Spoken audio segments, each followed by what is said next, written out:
Hey everyone, just before we jump into the episode, if you're listening to this and struggling to build pipeline through outbound prospecting, go and grab yourself a free access to my new prospecting course. It's got lessons on cold calling. It has the script that my last team used to go from 6 meetings a month to 60 meetings per month. I break the exact script down and I give you one of my AI tools so that you can build your own version of it. I have a lesson on outbound email, how to actually write that very first outbound email, teaching you the key components, and I give you examples of what good looks like. There's lessons in there on how to use video and voice note prospecting to cut through the noise and grab your buyer's attention. And then there's a whole load of other resources in there and lessons and tools. So if you're struggling to build pipeline, go and grab that now. There'll be a link in the video description. Anyway, let's jump into the episode. Hey everyone, welcome back to another episode of the Hit Your Numbers podcast. And today I'm joined by Michael. Hey Michael, how's it going? I'm good. Good to be here, James. Good. I'm excited for this conversation. So today we're going to be talking about various different things, but the core kind of topic is focused around driving change in modern day sales organizations. And based on some of the kind of interactions we've had, I feel like, Michael, you're the best person for us to have on the show to talk about this. So maybe just before we jump into the conversation, just give the listeners a quick intro into who you are, what you're up to, maybe a bit about your background, and then we'll jump into the conversation. Yeah, absolutely. So I'm Michael. It's good to be here, James. I've been a leader of sales teams for a number of years now, probably dating back to, I think it was probably 2008, 2010, where I moved from being an independent contributor to being a manager. So I've been doing it for quite a while. And then I followed that typical path of moving from an IC to effectively running the European arms of, I want to say 4 or 5 organizations now, pretty much exclusively have been West Coast software companies. So I've definitely got the t-shirt when it comes to either growing a team underneath me from zero revenue, so zero to something. I've also done the scale up journey a couple of times, and more recently I've been at a company where you and I have been working together, James, which has been a lot bigger, private equity, so moving from VC to PE. So hopefully I've seen most different sizes and creations of sales teams before. So yeah, anything I can help listeners with, I'm more than happy to help with. Yeah, that's why I'm super glad to be having this conversation, because no doubt you've probably been through all of the fun, but all of the pain as well. And like a big part of this podcast in my business is kind of helping people not get the scars or not make the mistakes that some of us have made over the years. And there's no silver bullet, but if we can cut a couple of corners, then that's definitely helpful. And I bet over the last since 2010, so 15 years leading orgs, you've probably seen some significant change, not just in the market but in those businesses. So I guess for the listeners, Michael, when you think about building a modern day sales organization, not just in 2025, but think about the world we live in and going into 2026, what do you think is the single biggest shift in mindset that a leader needs to make?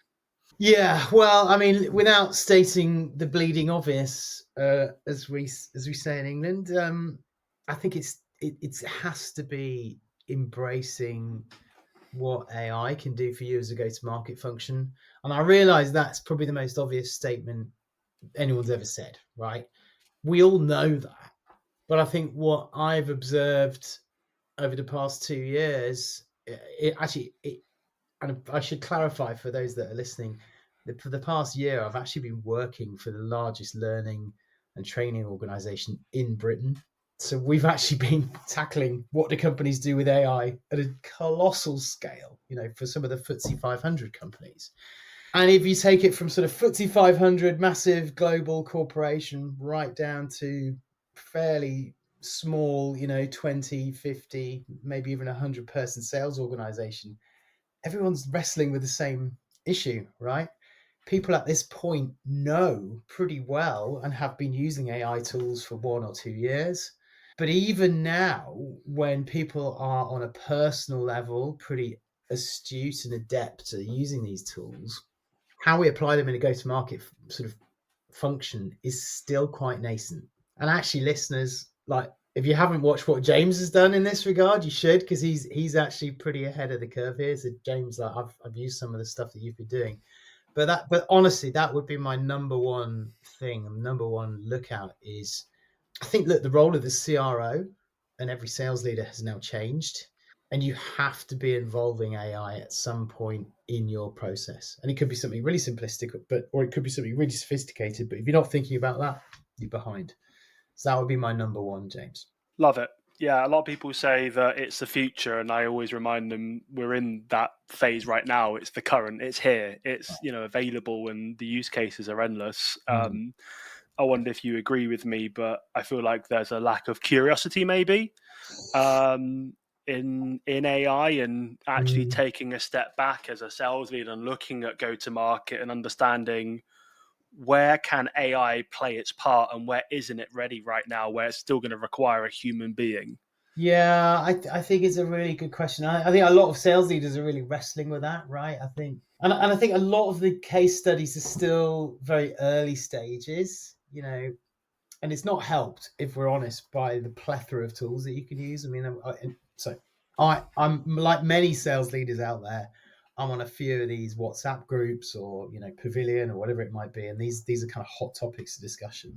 And one of the things that we were talking about on one of these groups the other day was, it's all very well talking about ideas and how to set them in motion when it comes to AI and go to market, but actually there's so much choice still. It's really hard to know exactly where to start. So yeah, I think that my advice would be, start with use cases that work for you. Okay. And I think if you're thinking about it at a macro level, right? When you're thinking about AI and go to market, it ultimately is going to be it should be a force multiplier for what you can do. All right. Now, James, like you and I have worked on some fairly simplistic stuff, which I think a lot of people are starting with, where it may be, how do we embed Medic in a more meaningful way within a framework that the company has already? It could be, I've seen some really nice use cases where people are just sort of automating what's possible, getting Medic from a sales intelligence tool straight into the CRM without the AE even having done anything. Okay. From there, you can go in a number of really cool directions. So you can then train a bot, or you can even buy software out there now. There's some really cool stuff available where it even sort of pre-categorizes your stages, and therefore your forecasting. All of this from the call recording. So at this point, the rep still hasn't done anything. Yeah. So those are the kinds of things I think most people could start pretty easily on.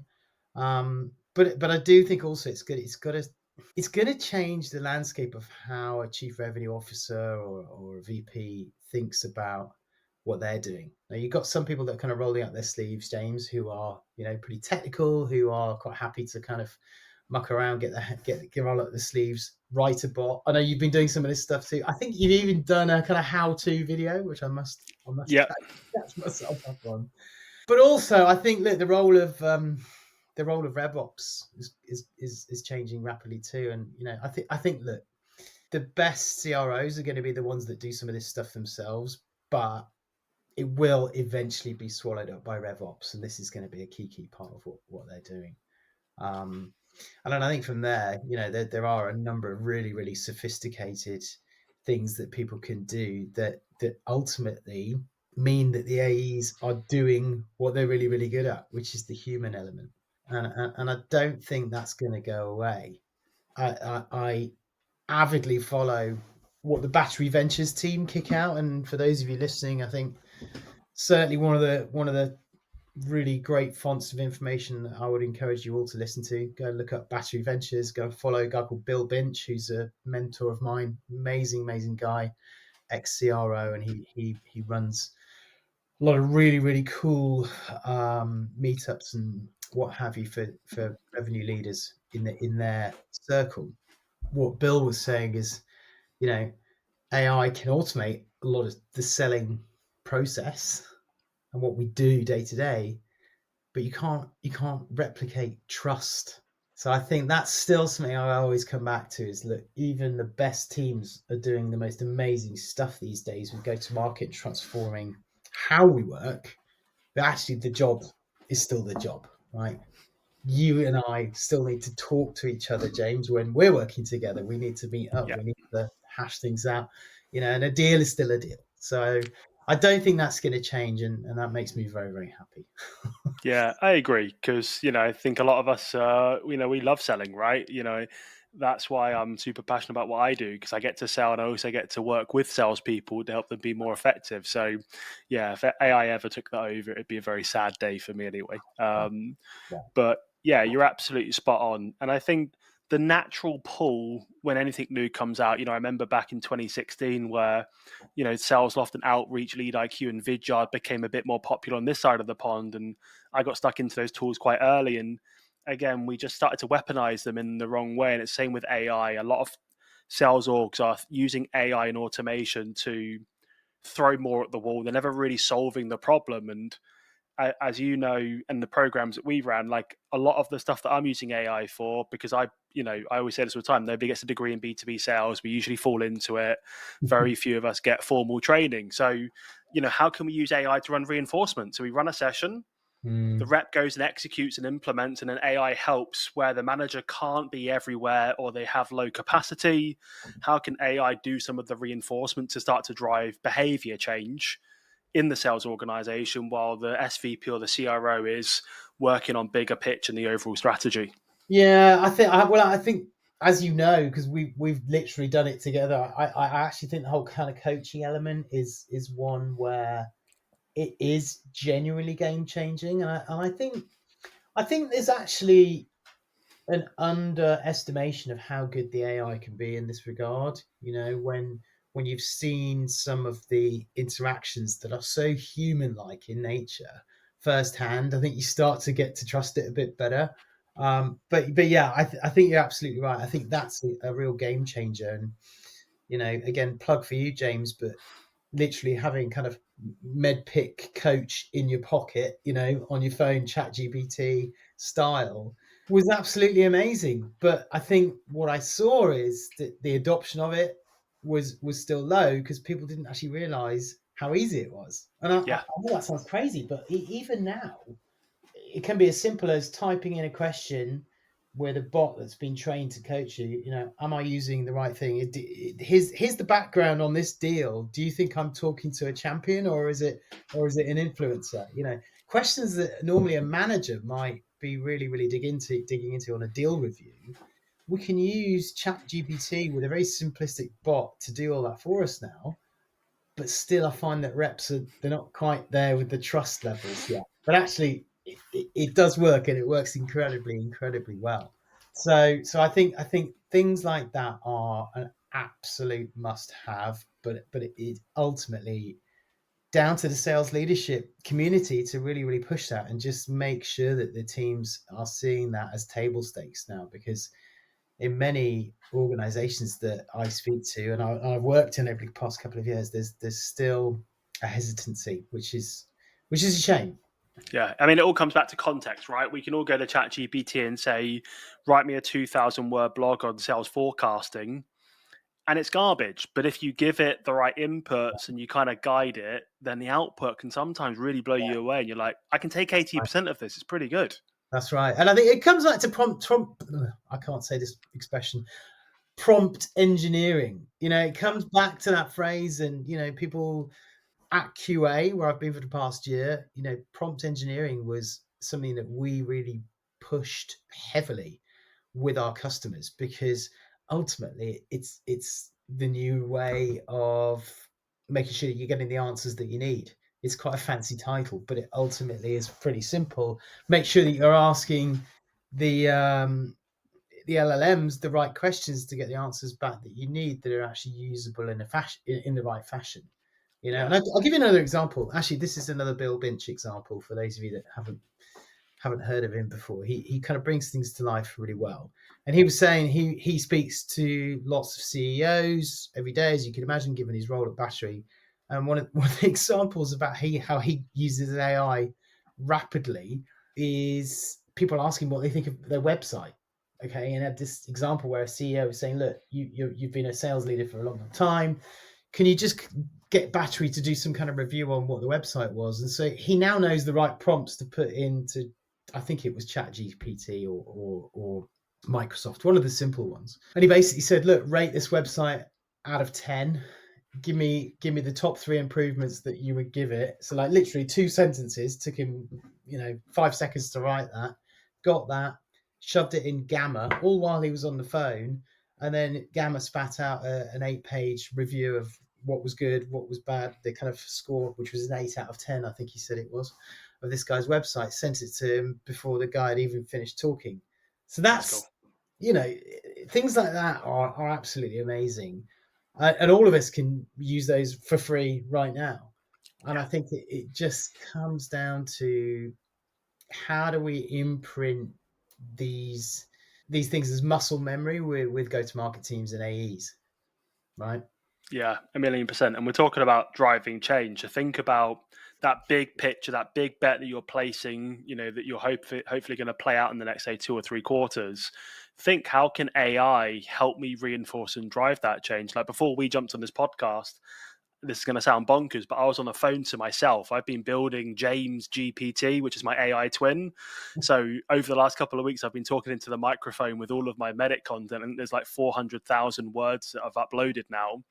And I can either text it or I can have a phone call with it. And I literally was like, hey, I'm going into an economic buyer meeting with the CEO. I'm going in there with, John, who's a VP of sales. This is their industry. This is the context. These are the challenges we've discussed.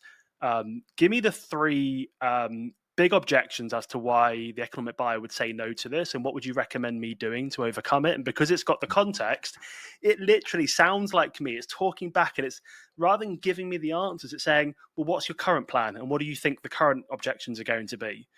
And then based on how I respond, it then coaches me and helps guide me through that conversation. Because, just in time coaching is so critical. Like the after event is important, but it's too late at that point. So if we can think about if we want to drive big change in our organization, maybe we're going up market, maybe we're trying to win bigger deals, whatever it might be, think about, what AI can I put in place, and then how can I put that in my sellers' hands 24/7, 365, so they get it right the first time, not Yeah, after 3 or 4 mistakes and lost opportunities. that's right.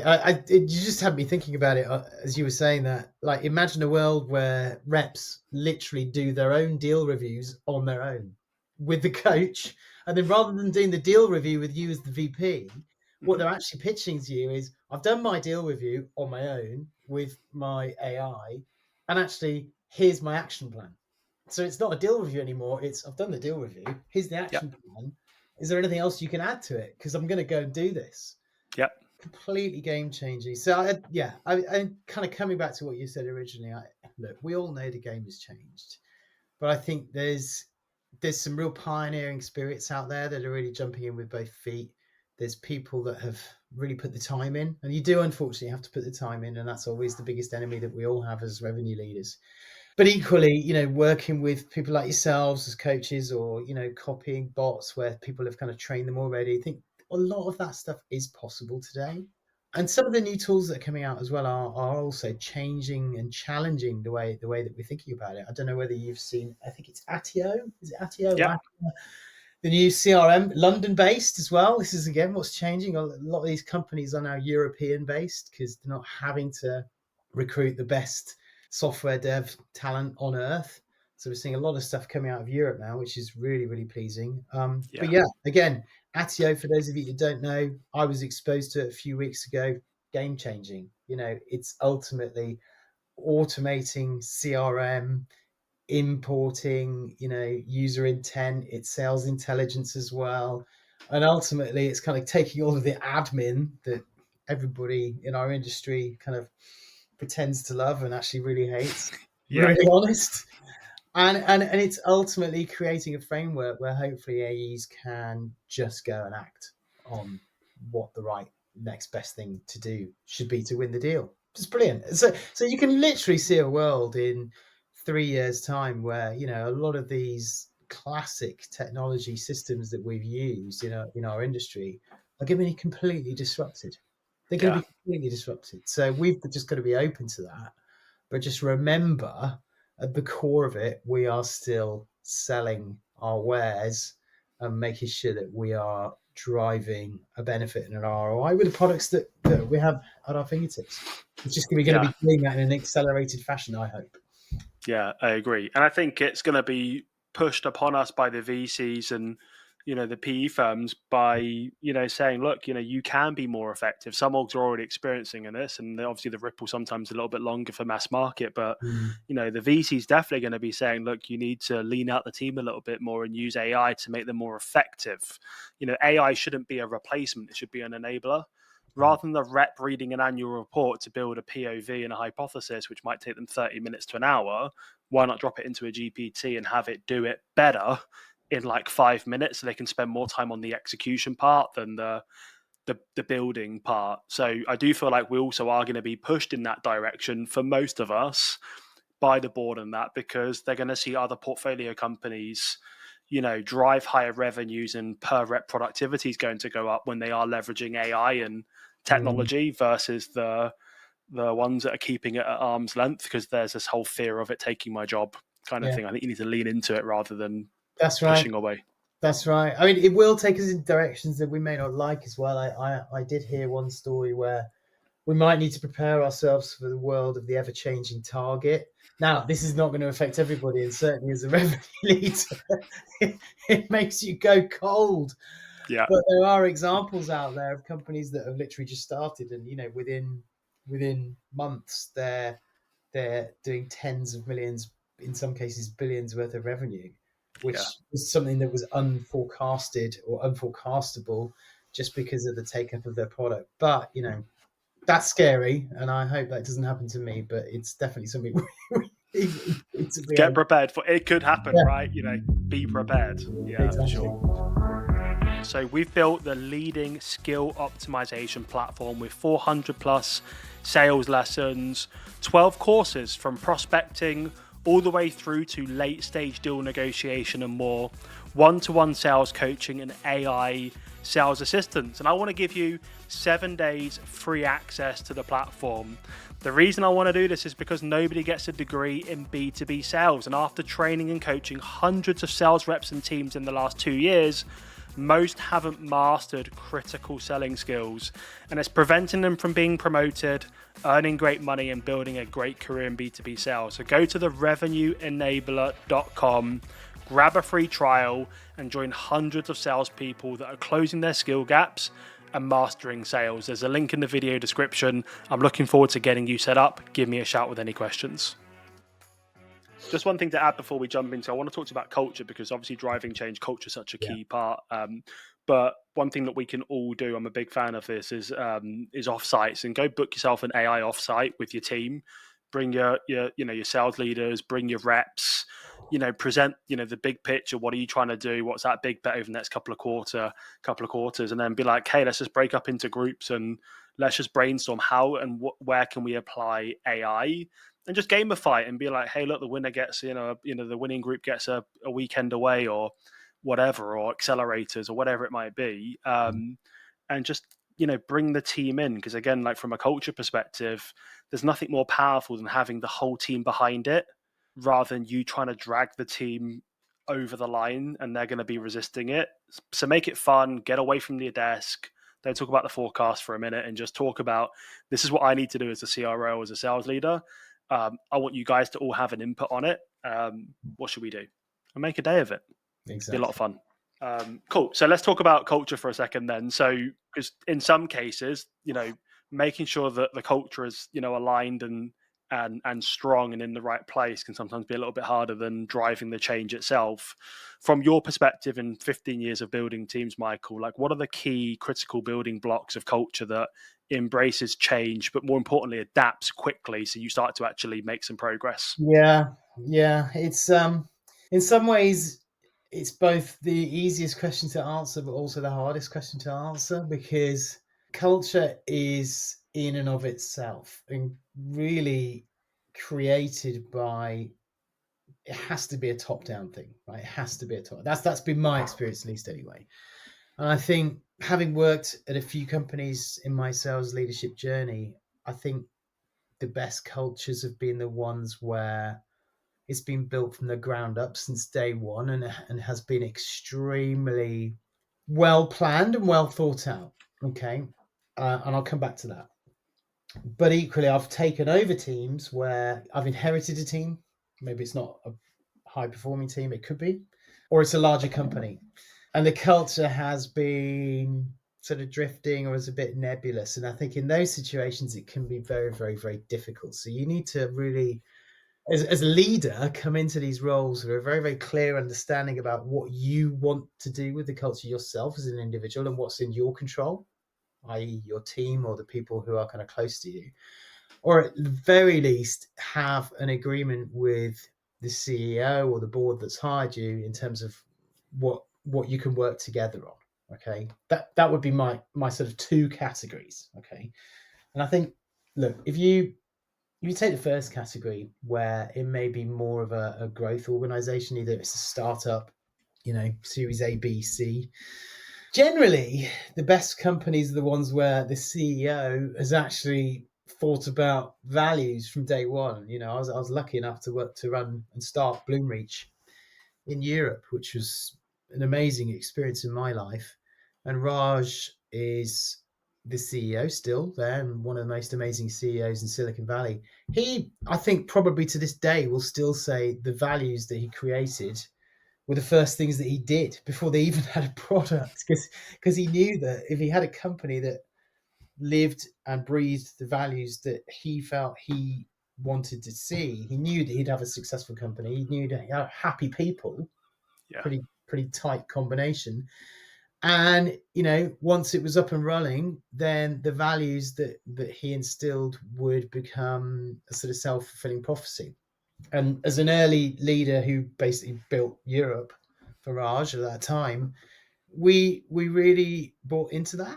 And I think that we're British. Sometimes you see values and it's quite easy to scoff at them and be quite sarcastic and just think, oh, whatever. But actually, we put in the effort to really understand what they meant. And then if it really works, you hire people that are hired to those values and exhibit those values. And then when they become managers, that one of the number one things you should do as a manager is hire people beneath you that can then, either take over your job or hire other like-minded people.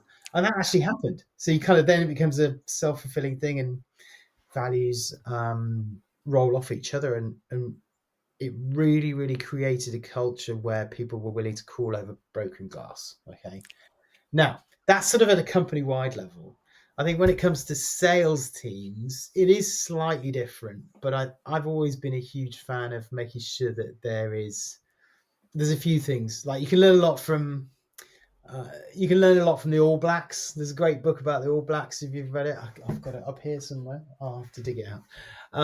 And I think within the sales team, you have to create an authenticity, like the All Blacks. Everyone knows what the All Blacks are, what they stand for. You know what you're getting. And I think with the best sales teams, if you can create that as a sales leader as well, it's worth its weight in gold. And for the other VPs or GMs of Europe out there, I always found that a European sales team, it was quite a powerful thing to create a persona for Europe that was distinct from the global organization. Should you have a big, cohort in America or Southeast Asia or whatever it might be, and that always helped carry us along. And I think, look, if I think about my second example, if you join a company that's maybe bigger, it's a few thousand people, it's been around for a number of years, these things are slightly harder. So that's where you've got to come into a team that maybe you inherited, you didn't hire them. Maybe there's been some different leadership, maybe they haven't focused on culture at all. I think that can be a lot more challenging. So I think you've got to start small, but ultimately, this is where no AI in the world can help you. It's about people. It's about people management. It's about inspiring. I think, it's, if you kind of think about what your LinkedIn profile, your LinkedIn feed, sorry, says, it frustrates me. Lots of people don't talk about this. I still think leadership is leadership. It's the same as it was 100 years ago. It's the same as it was 200 years ago. Ultimately, leadership is about inspiring people, leading from the front, setting an example. And like I said about crawling over broken glass, you should be inspiring your team to walk through brick walls for you. That to me is what a leader is. And I don't see that being talked about a lot. Everyone's very focused on metrics and the sort of the brainiac side of things. Yeah. But, you can study to do that, but I still maintain not everybody can be a leader. So I kind of stand by that. And I think in those examples where you've inherited a team or it's a bit more of a legacy organization, those things become very, very important because you're actually trying to challenge preconceived ideas. And I think in today's environment where there's economic pressure, there's companies that have plateaued, there's companies that have got high growth targets, you can't shy away from that side of it. Yeah, literally, right. There is, and I was literally just speaking to somebody earlier today about another episode that we're doing, and we were talking about there is a time and place for AI and human beings, and that will always be the case. And it's about knowing when and where to activate that. But you're spot on with inspiring people. I mean, it's no different when we're selling, right? You know, our job is at the end of the day, we are selling change. The customer is currently getting the job done without Yeah. us.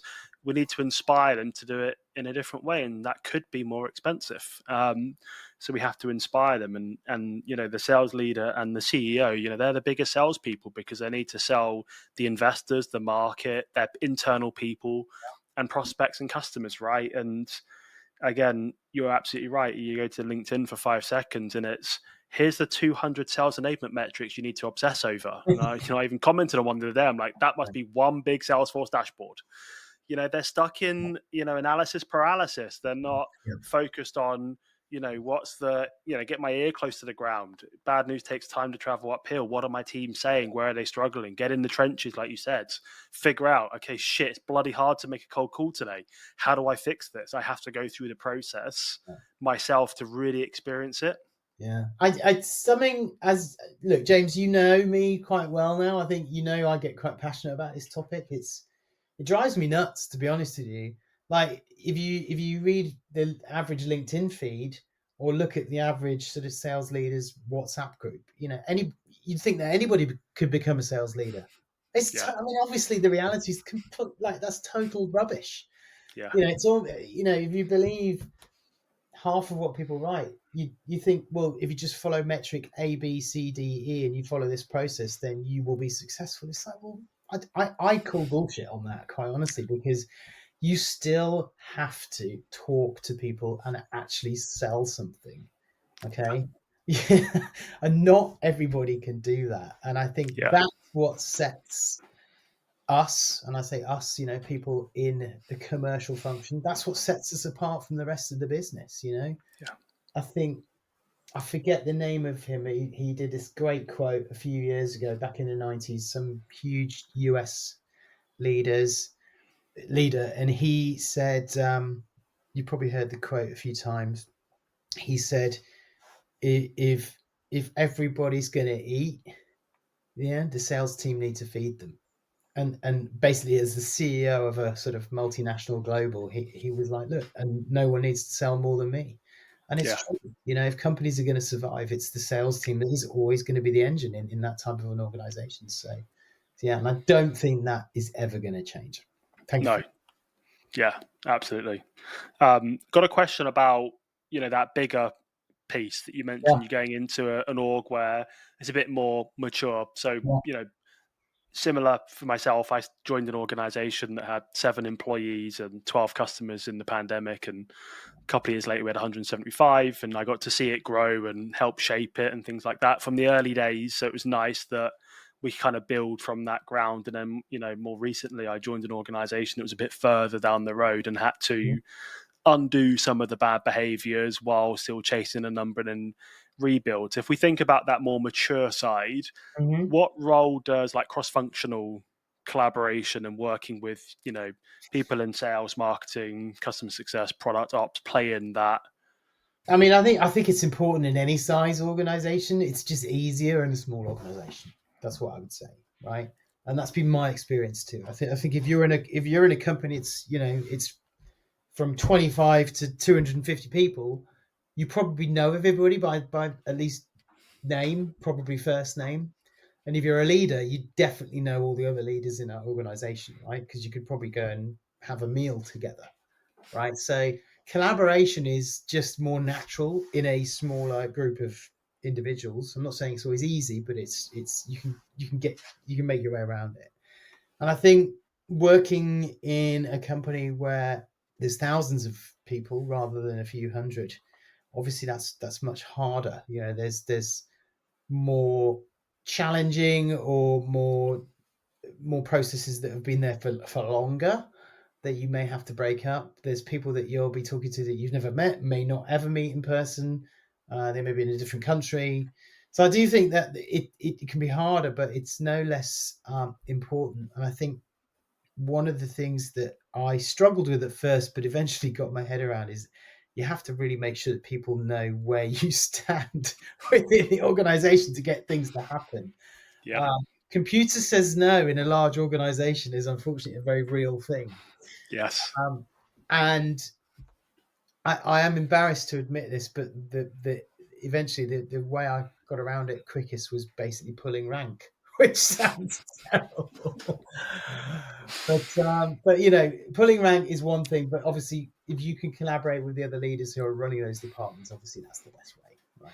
And I think my MO has always been to be as gregarious and as collaborative as possible and to build bridges wherever I could rather than isolate myself and just sort of stand there and stamp my feet. And look, it stood me in good stead. I think I would advise anybody who's struggling with that to really, really think about it, because I think that burning bridges with colleagues, even if you get short term results, I've never seen it pay off in the long run. Yeah. And Yeah. I mean, actually, it's what. the opposite is true, James. You know, if you can collaborate in a big org, even if it's really, really hard, even once you've left that organization, your network is your network. It's the most valuable thing you've got. And you never know what other people are going to be doing. You know, like I think about DJ, who was my chief revenue officer way back when in 2013. He hired me to run Bloomreach, and now he's you know, he's got an amazing job over at Zuora. You know, we still talk all the time. We're like, we never know when we're going to be helping each other. Or I'll be in San Francisco, or he'll be in London, and you know, there's countless examples of that. So yeah, collaboration and getting things done is not just about the job that you're doing today. It's about, you know, building meaningful business relationships that you can then use to your advantage or to their advantage later on in life. That is how I've always operated, and Yeah. it's really stood me in good stead. Yeah, I mean, like you, I'm embarrassed to admit this, but I burnt a bridge a long time ago when I was a rep, and all these years later, it cost me a significant deal, and it came back and bit me. And you have to learn sometimes the hard way, right? But I think what you're talking about there is again comes back to like we're selling through an enterprise account, and there's different people in different departments of the organization, and those people have got, you know, competing projects, competing initiatives, they're busy, right? And you need to, for me, one thing that really frustrated me when I stepped up to become a leader was the lack of leadership training. And like one thing that Yeah, that's probably a whole conversation on its own, right? With yeah, salespeople, you think it's tough, you don't get much sales training. Wait to become a leader, and the number gets 10 times bigger, and they want it faster. yeah. So yeah, I think like one thing for me, I wish I'd have had a lot, you know, early in my career is like good communication training, so I can communicate why to the different departments cross functionally. Hey, I know you're busy. I know you're doing more than 40 hours. I need this for these reasons. It's going to help us all. These are going to be the outcomes. Some people are then prepared to get behind that mission and help you out. And like you said, 10, 15, 20 years later, you know, you bump into them at the Starbucks and you have a great conversation and you hit it off. And next minute you start working together again. And that's the stuff that, again, AI won't replace. 100%. People remember. People remember good people or collaborative people or people that kind of made the extra effort. And I mean, again, I remember bumping into one of my old Bloomreach colleagues who's been the COO there, Christy. She's absolutely amazing. And I had no idea. This is sort of probably 9, 10 years after I'd left. I walked downstairs in my Swish office in London with the company I was at the time. It was a big glass office, and I looked at and she was sat there, and she sort of just mouthed, "Holy shit, you know what the fuck? What are you doing?" And she ran out of her office, binned off whoever she was talking to, and gave me a big hug. And you just think, okay, that's great. You know what? That's so cool. Yeah, what a nice kind of relationship to have kept, because you know, we always got on, we always respected each other, and we helped each other. Yeah, you never know. Yeah. Yeah. I don't know if you got your crystal ball there, but I got a question for you. So, being in sales leadership roles now for 15, 17 years, Mm. if you had to make a prediction for 2026, which would separate like top performing sales organizations, Yeah. what comes to mind? I think any team that I'm running, I'd sort of like to set myself the personal challenge that every rep will have their own bot trained. So, so we could do some of that self forecasting, self coaching that we talked about. I think that would be a great thing to aim for. Um, I'd also love to be working for a company where maybe like Salesforce or HubSpot wasn't the central recording device, and it was actually something completely new that no one's ever thought of, that just does a lot of the sales intelligence and all that stuff already. I think that'd be Yeah. great. I think being creative with what's possible in terms of AI usage and go to market, and just making sure that everything is geared around maximizing your selling time.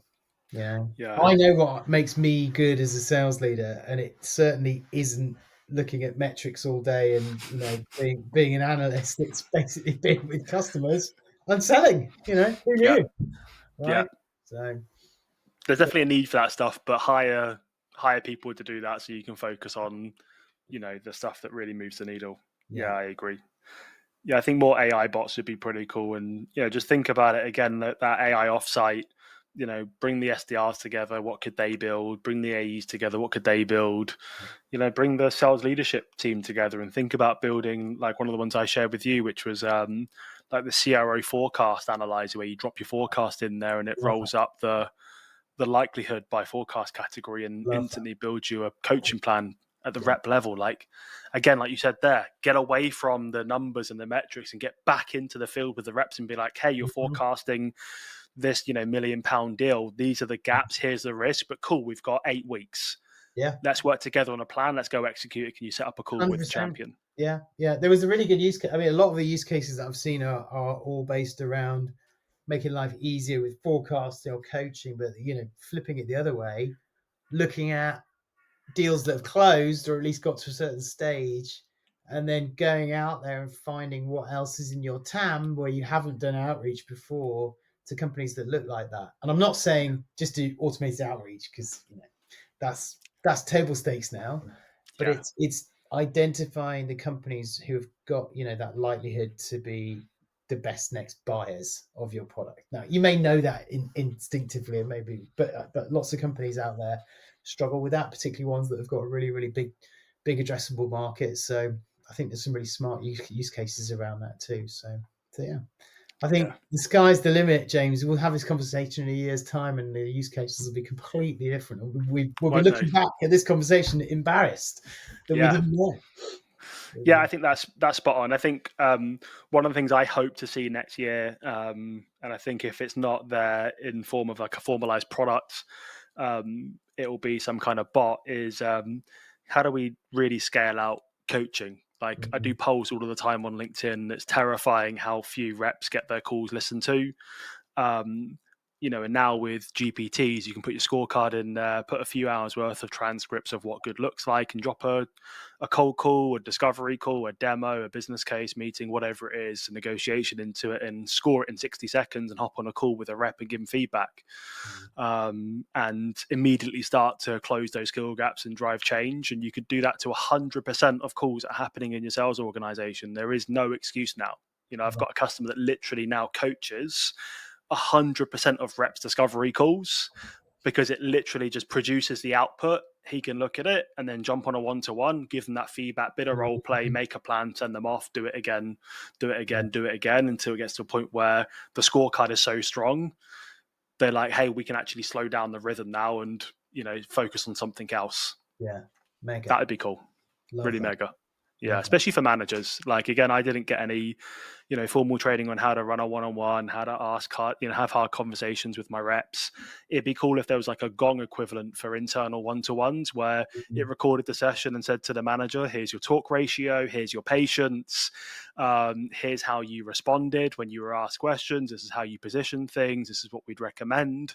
Mhm. Like, imagine how powerful that would be for a leader that's Yeah, managing a big team fantastic. and has, oh, unreal. It is I mean, if I was fantastic. techie, I'd build it, but I've got no idea about that stuff. Yeah. But you're Don't right know there. any I mean, devs. even now, where I think there's probably more resources than ever, it is still a really big step up to become a leader. And you don't know what you don't know, and you're often just trying to replicate what your boss did. But these days, what your boss did is probably quite outdated now. And there's the basics are the basics, and like you say, having hard conversations or doing often doing performance reviews, things like that. It is hard to train new leaders or young leaders in terms of what to do there, but equally, I still think there's an X factor that the best leaders have, where they combine either good sales leadership skills or financial planning skills, or the best CEOs have got those two plus visionary skills. How do you kind of help and coach that kind of stuff? It's really, really challenging, really, really hard, and a lot of people Yeah. don't get it right. There's a lot of young CEOs out there now who've doing it for the first time. Really challenging. Yeah, I've messed up loads of times, especially in like the early days. And the thing that still really frustrates me about it is that's people's. So like me and a deal in my pipeline. It's like a human being who's got a mortgage, a couple of kids, bills, aspirations, wants to go and build a great career, and I just screwed up the conversations with them. Didn't get intimate. Didn't properly understand them. What's their needs, wants, desires outside of work interests. Where do they want to go? Do they have a progression plan? All of that stuff is like, Michael, you're behind on your number. Going to need you to go from 100 cold calls a day to 150 for Yeah, me, and I need you to do it tomorrow. And I'm not going to help you. I need that because I've got to jump into a board meeting. It's just exactly. poor. But that comes back to what I was saying about creating a culture where people want to crawl over broken glass for you, not just the Yeah, company. And I think yeah, that is important. Like when you're looking for a job, you know, choose your boss, not necessarily the company. And like I know not everybody thinks like that, but there has to be a certain element of that. Quite often people want this kind of picture perfect job that they're going to step into, where it's like a product led growth. I don't need to sell it. Everyone is going to jump off the shelves like hotcakes, or yeah, I want to have the best pay or the best commission plan, or this or that, the other. But quite often, they forget about, actually, I've got to work for someone here. Do I like that person? That they're going to inspire me? Then you get that as well, then it can be phenomenal. But it's hard to find. yeah. I agree. A lot of people lean into the product, and don't get me wrong, you have to be passionate about what you sell, and it has to be a good product. But if you get the people bit right, like Staff Circle, we were very early stage performance management tool, and you got Lattice and like that in the US, who'd raised at that time 100 million, we'd raised like two. We had massive gaps in the product, and they had this like perfect looking engine, and we would win super sweaty competitive deals against them. And we'd Mm. even get the champion would forward us emails after they signed the DocuSign, like, look what the salesperson came back with, like, can't believe you signed with them. They've got like 30 people in their company. We've got 300 in our frontline support team, or they've got 5 G2 reviews and we've got 5 that. And it's like, when you've got the right people with the right mission and Yeah, you're aligned and the culture 100%. is there, like, they'll go and do big crazy things. And even if the product isn't there, they'll still go and do it, right? And that's Yeah, magical. That's exactly. the exciting part for me. I love that David and Goliath element. That's Yeah, something, is the salesperson in me always likes that. I yeah, think that's when you've got a good salesperson on your hands as well as an AE. If they kind of switch on to yeah. selling against the big guys and they can win, then yeah, you've got somebody good in your hands, definitely. I Love agree. Just before we wrap up, that. like, we go back 15 years, and it's your very first day building or leading the team. Yeah. What bit of advice would you give yourself? Hires that you make are absolutely everything in what you do as a leader. Absolutely everything. You can control what you do and what's in your sphere of influence as an individual. But if you hire well, then that has a massive force multiplier effect. So if you can get that bit right, then you can lead through anything. So I think it has to be the number one thing on your priority list, no matter what you're doing at any stage. Hiring well, making sure that you're always looking for the best of the best within the range that you can afford, of course. But that would be my number one. And I've made Yeah, mistakes, trust me. But equally, I would say hiring is something where I did a lot of focus, and I back myself to get good people on board, and I think that's generally made the difference in companies where we've done really, really well. Yeah, I agree. And I guess if anyone's listening to this that is recruiting at the moment and they've recruited a couple of bad fits, a few mishires, or like you're about to start recruiting for the very first time, just have a good long think about internally what are the characteristics that are important. Because again, one of the mistakes I made is I hired somebody from one of our biggest competitors. I remember I was in the Caribbean with the missus I was recruiting, and I got an email come through on a Saturday, like so and so from this company just applied for the role, and I literally just said to her, "Oh my god, like so and so's just someone at so and so." She didn't know anything about it, right? She's a dentist, but we hired that person, right? We skipped all the process. We wanted to get them off the street, and just fell for the trap of they worked for a big competitor. They must be able to do it. But what I forgot to realize is that the context is so different. They had a sales ops team, they had a sales enablement team, they had an SDR team, they had a really big inbound flow. We were a scrappy startup and have hardly any of that stuff, right? And it's very different context for that AE to come in and have to build it all versus, hey, here it's already been built. Here's the playbook. Here's the production line. Just start putting the parts together, and the car will be finished at the end of the track. So I think be really clear on what is required to be successful in your business, and then build some kind of scorecard and start to run people through proper assessments. Otherwise you'll make mistakes that I made, and it sounds like maybe you did as well, Michael, where you just hire the wrong people, and you burn 90 days or 6 months, and the pressure really starts to stack up, and you then start to make even more bad decisions. And so hiring is just, if you're recruiting right now, or you don't have any open vacancies, always be on the lookout for great people.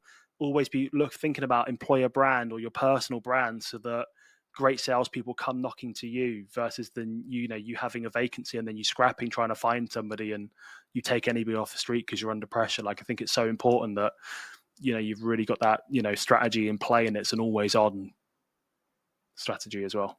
Yeah, so something to be mindful of. Cool. All right, Michael. Love it. Thank you so much for hanging out. I knew this would be a great conversation. I think there's going to be so many little social clips that we can share from this. So, thank you so much for taking out the time. The pleasure is all mine, James. I'll see you. Awesome. Yeah. All right. See you soon. This episode is sponsored by I'm Just Playing, but I do have 2 things for you today. So we recently released a mini prospecting course, 100% free to access, where I break down the script that my last team used to go from 6 meetings a month to 60 meetings per month. There's a lesson on how to write great first outbound emails.